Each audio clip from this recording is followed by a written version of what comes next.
Kaptanın Seyir Defterinden herkese selamlar. Yeni yılın ilk videosuna hoş geldiniz. Yeni arabamdayım. Yeni derken 2013 yılında bu araba sıfırdı. Düşünün. Maalesef çiçekler gibi DAF'ımı verdim. Premium'a geçtim. Yani söylenecek çok şey var ama nasip diyelim. Neticede çalışanız yani. Yapacak bir şey yok. Çok uğraştırdı araba. Yani şöyle söyleyeyim. Yeni yılın arifesiydi. Sanayiye bir girdim. 7-8 gün. Olmazsa yapılan işlemleri fotoğraflarını koyarım, bir görürsünüz hızlıca.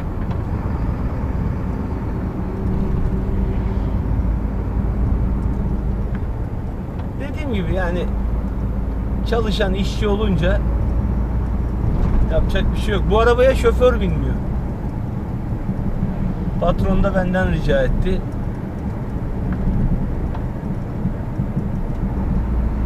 Velhasıl sevmeye çalışıyorum, açık söyleyeyim.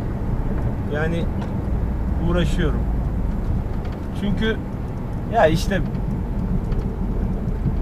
Yaradan'a büyük konuşmayacaksın. Gerçekten premium'u oldum olası sevmedim. Bilmem etmem derken yolları fark ediyorsunuz değil mi? Köstebek yuvasından beter. Bilmem etmem derken büyük konuşmayacaksın işte. Yaradan da dedi ki sen misin dedi öyle büyük konuşan, al bakalım.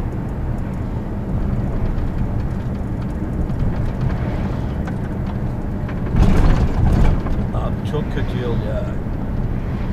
Bu tuzlama muzlama vesaire olayları asfaltın canını okuyor.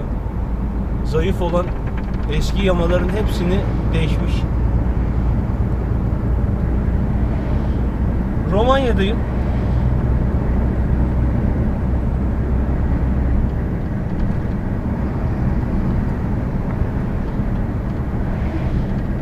Lesova'da -8'leri gördüm.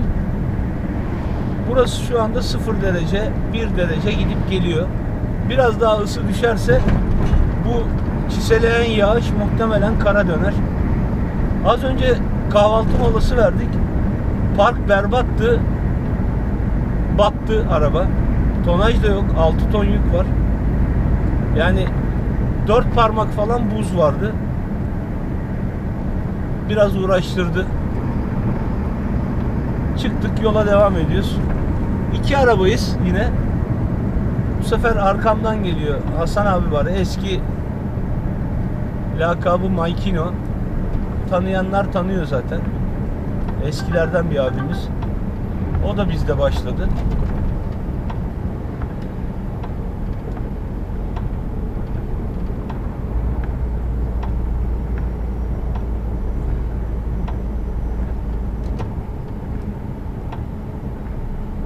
Önümüzdeki haftadan itibaren hava ısınacak diyorlar.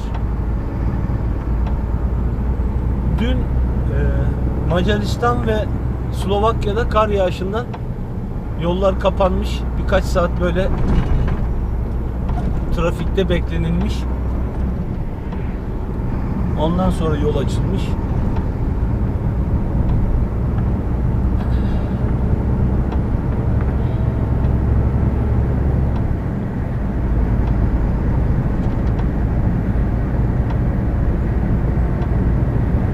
Ana alterler genel olarak temiz.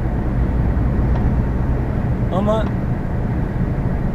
ana caddeden yola çıktığınız anda kenarıya, bak mesela o tır orada kalmış, gördünüz mü? Bakın parka girmiş, makaslamış. İleri geri bir saat ben de uğraştım. Zincirleri çıkardım, tekerleklerin altına serdim. Hani buz tabakasını kırmaya çalıştık. Ondan sonra kürek Allah ne verdiyse daldık.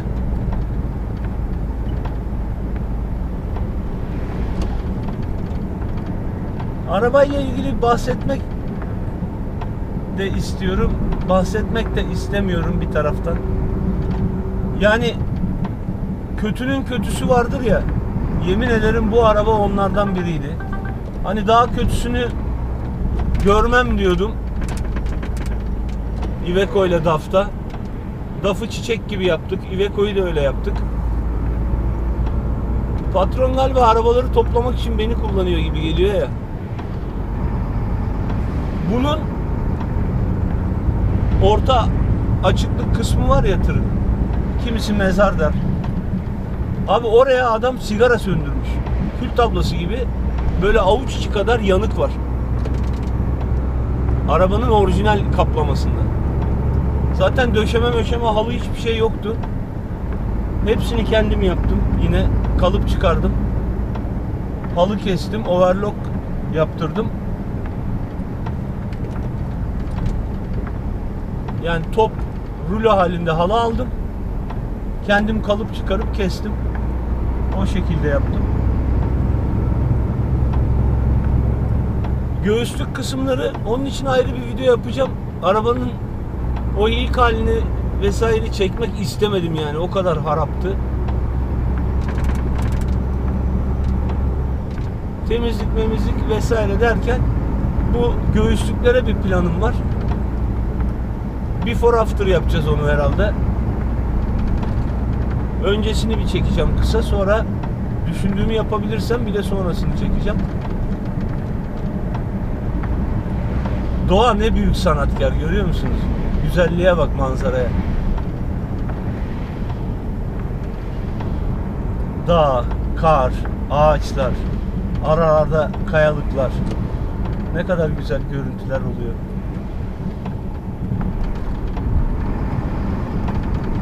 Eziyetli kısmını çok fazla düşünmeden güzelliklerin tadına varacağız. Varmaya çalışacağız.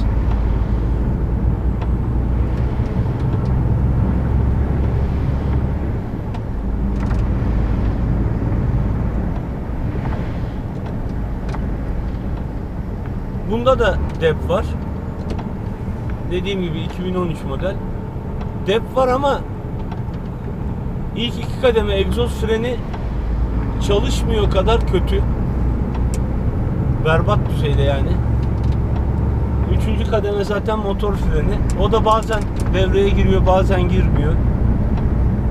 Tamir aşamasında dep kelebeğinin kırık olduğunu söyledi tamirci. Bu arada iki tane genç canavar gibi tamirciye yaptı arabayı. Bir tanesi frenci makasçı. İsmi Deniz. İzmir'de. Abi bak, bu tarz işlerde ihtiyacı olan olursa vallahi yazsın yorumlara, telefonunu falan vereyim. 10 numara bir çocuk Deniz. Bir de Regaip var, Renault'cu. İzmir'de genç yaşına rağmen isim yapmış, 10 numara bir arkadaş. Yine Renault üzerine sıkıntısı olan varsa kesinlikle tavsiye ederim. Velhasıl böyle güzel insanlarla çalışınca biraz daha olay hem keyifli oluyor hem daha az tedirgin oluyor.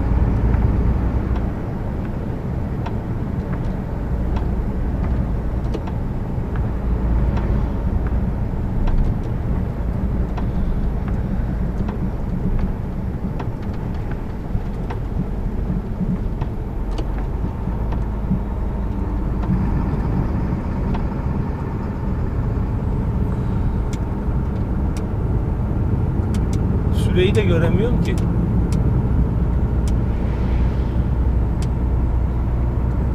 ...15 dakikayı geçirmek istemiyorum ya.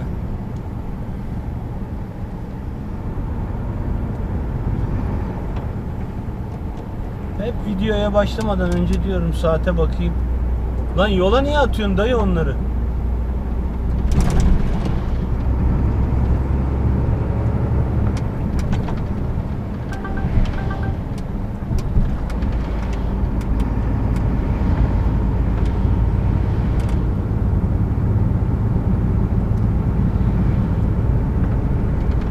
Fiyasko Viala'da da Hacı Levent var.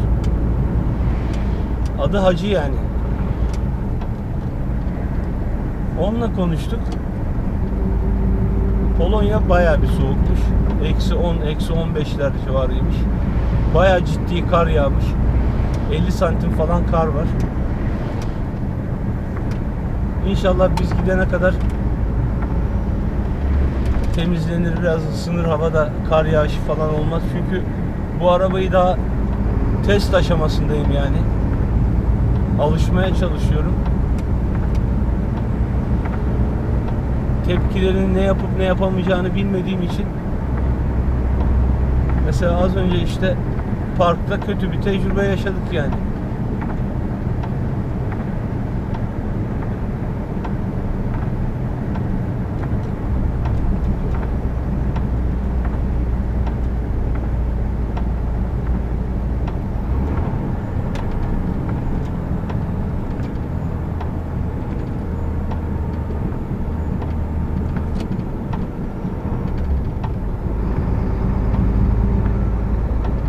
Webastosu çalışmıyordu arabanın. Onu yaptırdım. Ama çok yüksek çalışıyor. Dün gece ter içinde kalmışım. O da iyi değil. Stop etmesi lazım belli bir ısıya geldiğinde, ayarına göre. İzmir'e döndüğümde tekrar bir ustaya soracağım onun sebebi nedir. Bakar mısınız karşı tarafa ya? Dağ, orman, sis. Hadi şu vadiyi de geçeyim. Ondan sonra videoyu bitireyim. Bu ne lan?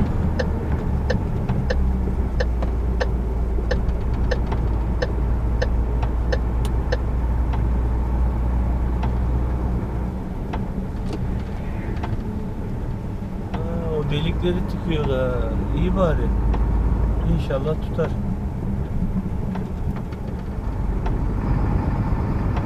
Eyvallah dayı oğlum.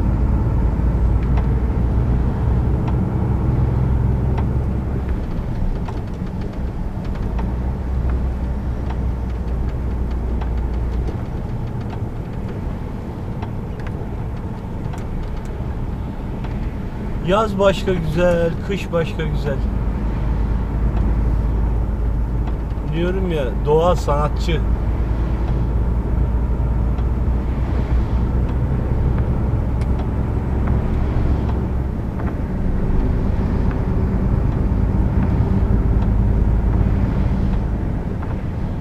Tarihi bile söylemedik. Ayın kaçı bugün? Görmüyorum ki.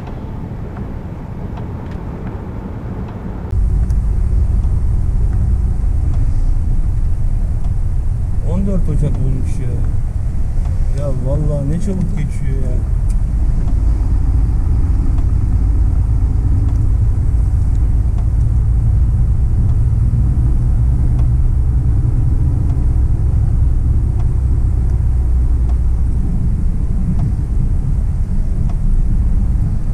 Çukurlardan kaçacağız diye. Çok derin çukurlar, yani lastik patlatacak derinlikte bazı. Karşı dağlar tamamen kapanmış gördüğünüz gibi kardan.